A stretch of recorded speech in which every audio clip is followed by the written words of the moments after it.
All right, chapter 11. After the meal was finished and we were sitting around the table, one of our party asked how the room was warmed. Emil said, "The warmth that you feel in this room comes from a force that we are all able to contact and use. This force or power is higher than any of your mechanical force or power, but can be contacted by man and used as light, heat, and power, even to the driving of all mechanical appliances. It is what we call a universal force. If you were to contact and use this force, you would call it perpetual motion. We call it universal power, God power, supplied by the Father to work for all his children. It will turn and move every mechanical device, furnish transportation without the consumption of fuel in any way. It will also furnish light and heat. It is everywhere present without money or price and can be contacted and used by all." One of our party asked if the food had been prepared by this force. We were told that the food came prepared as we had eaten it direct from the universal, just the same as the bread and the other provisions had been supplied heretofore. We were then invited by Emil to accompany the group to their home, about 200 miles distant, where we would meet Emil's mother. He went on to say, "My mother is one who has so perfected her body that she was able to take it with her and go on and receive the highest teachings. Therefore, she is living in the invisible at all times. She is doing this from choice as she wishes to receive the highest. And by receiving the highest teachings, she is able to greatly assist us. In order to make this clear to you, I might say that she has gone on until she has reached the celestial realm, as you would call it, the place where Jesus is. This place is sometimes called the seventh heaven. To you, I suppose this suggests the mystery of mysteries. Let me say that there is no mystery about it. It is a place in consciousness where every mystery is revealed. Those who have reached that state of consciousness are outside the mortal vision, but they can return and converse and teach those who are receptive. They can come in their own bodies, for they have so perfected their bodies that they can go where they will with them. They are able to return to earth without reincarnation. Those who have passed through death are obliged to be reincarnated in order to return to earth with a body. This body was given to us as a spiritual, perfect body, and we must so see to keep the body in order to retain it. Those who have left the body and have gone on in spirit now realize that they must again take up a body and go on and perfect it.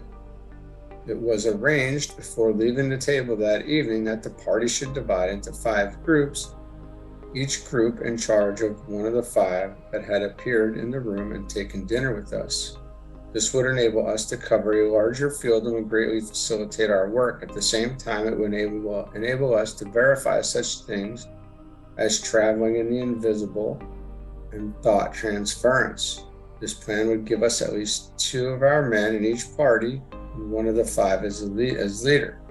We would be quite widely separated, yet we were to keep in touch through those who were so greatly befriending us and giving us every opportunity to prove their work. All right, let's do chapter 12. The next day, all details were arranged, and 3 of our party, including myself, were to accompany Emil and Jast.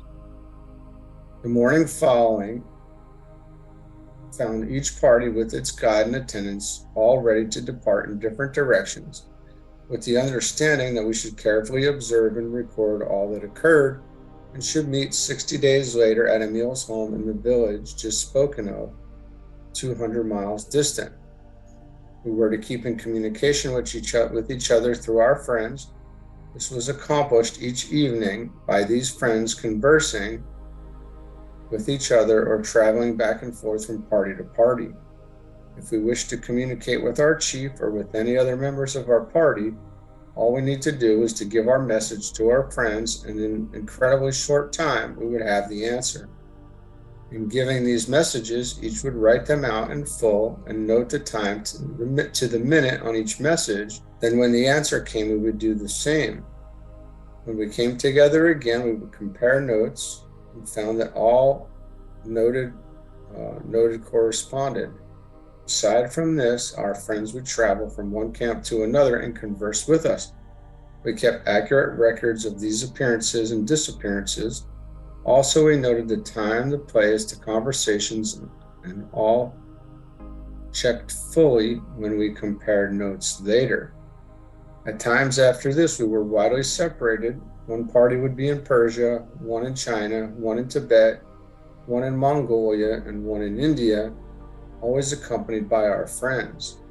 At times they traveled in the invisible, as we called it, distances as great as 1,000 miles, and kept us informed as to the happenings and progress in each camp. The destination of the party to which I was assigned proved to be a small village to the southwest, located on an elevated plateau well up in the foothills of the Himalayas and about 80 miles from our starting point. We did not take any provisions for the trip, but we were amply provided for at all times and had very comfortable quarters. We arrived at our destination early in the afternoon of the 5th day, were greeted by a delegation of villagers, and shown to comfortable quarters. We noted that the villagers treated Emil and Jas with the utmost reverence. We were told that Emil had never visited the village, but that Jas had been there before. The occasion of his first visit was in response to a call for help to rescue 3 villagers from the fierce snowmen that inhabit some of the wildest parts of the Himalayas. This present visit was in response to a similar call and also to minister to the sick who could not leave the village. These so-called snowmen are outcasts and renegades who have lived in the snow and ice regions of the mountains until they have developed a tribe that is able to live in the mountain fastnesses without contact with any form of civilization. Though not numerous, they are very fierce and warlike, and at times capture and torture those who are unfortunate enough to fall into their hands. It proved that 4 of the villagers had been captured by these wild snowmen.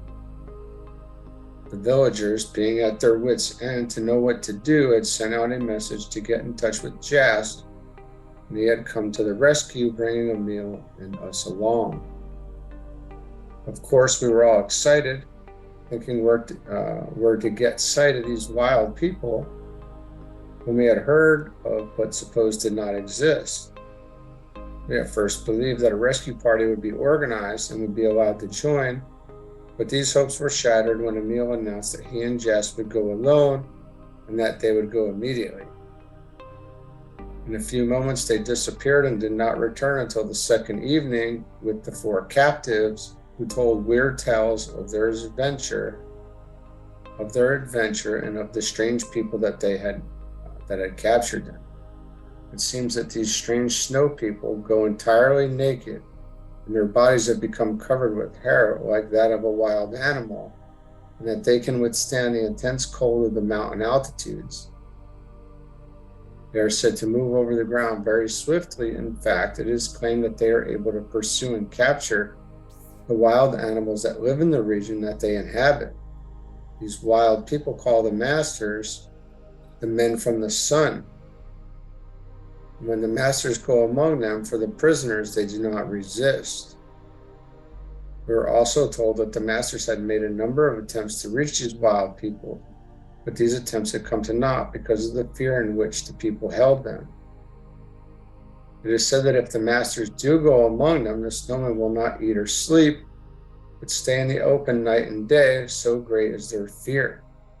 These people have lost all contact with civilization, even forgetting that they had ever contacted other races, or that they are the descendants from them. So far have they separated themselves from others. We were able to get Emil and Jas to say but little about this strange wild tribe, nor could we influence them to take us to them. When we questioned, the only comment was, "They are God's children, the same as we are, only they have lived so long in hatred and fear of their fellow men, and they have so developed the hatred and fear faculty, they have isolated themselves from their fellow men to such an extent that they have completely forgotten they are descendants of the human family and think themselves the wild creatures they appear to be.